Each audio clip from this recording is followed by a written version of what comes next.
Hi, my name's David. I'm an activist in the Labour Party, and I'm here in Parliament Square this evening with the Disabled People Against Cuts movement, who are protesting the second reading of Labour's welfare bill.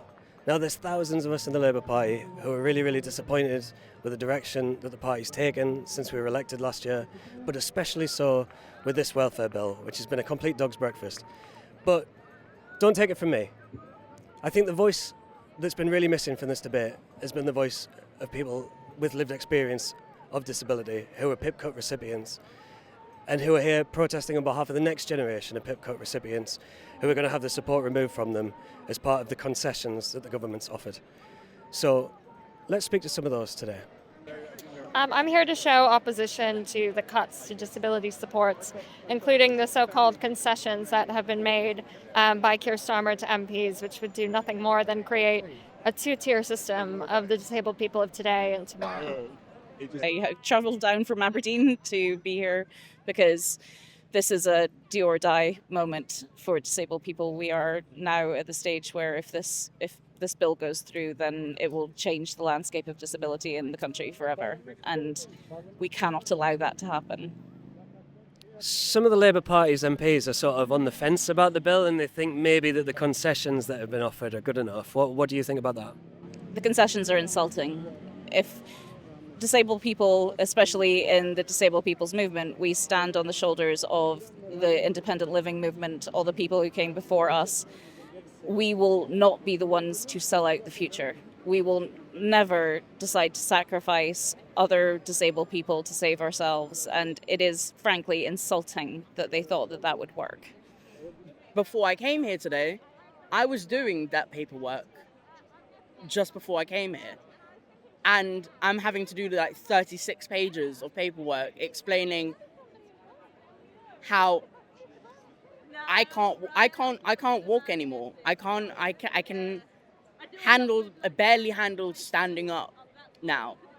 And it's the entire system is so demeaning, yet they're turning around going like, oh, too many people have it, we need to make cuts. And that doesn't make any sense.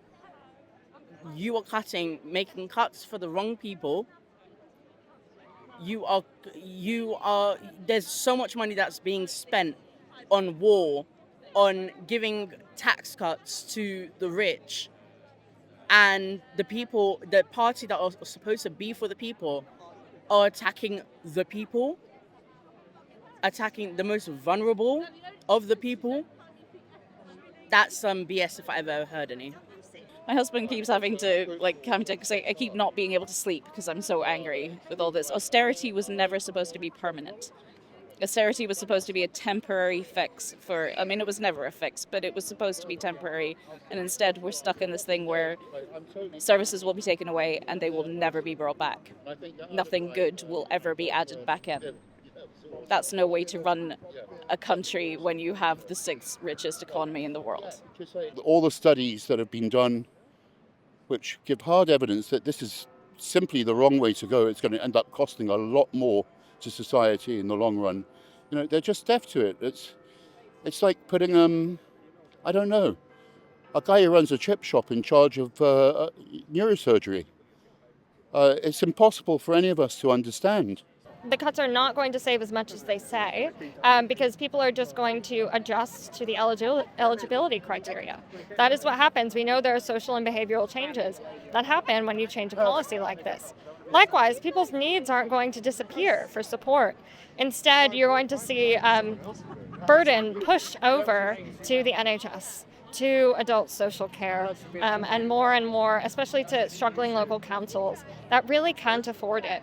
So we're not looking at saving money, we're merely looking at pushing the cost burden around.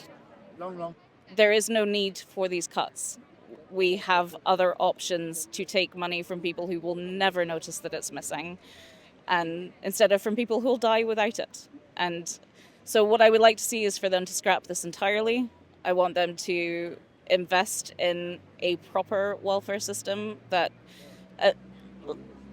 at least does something to roll back the 16 years of nightmares that we've been going through. I want them to create it in concert with disabled people. We know what's wrong with the system. We know how to fix it. We've done that up in Scotland. We did co-creation of the Scottish social security system up there. There are models for how to do this. The government should withdraw this bill. Labour MPs should get a backbone and find a conscience, because I'm telling you now that this is hated in Scotland. The 29 MPs that were newly elected, there was only one before, and that was Ian Murray. They can forget about being re-elected, and that goes for their colleagues south of the border and in Wales. So either they follow their leader over a cliff, or we will deal with them. But it will be small consolation for us. It will be a Pyrrhic victory, because he's handing the keys of number 10 to a fascist. So where is the logic? It's sheer madness. It's got to stop. The stuff that I was talking about earlier about trying to keep people alive, so many of them just thought that if they could just get a Labour government, then they would be okay. And this has been the end of hope for them. And we don't know what to do to help them stay alive if this goes through. Like this, it is that serious. It is life or death, and not just in terms of creating poverty and taking the options away from people, in terms of the little amount of hope that people still had. It's awful, and it is unbearable that it's a Labour government doing this.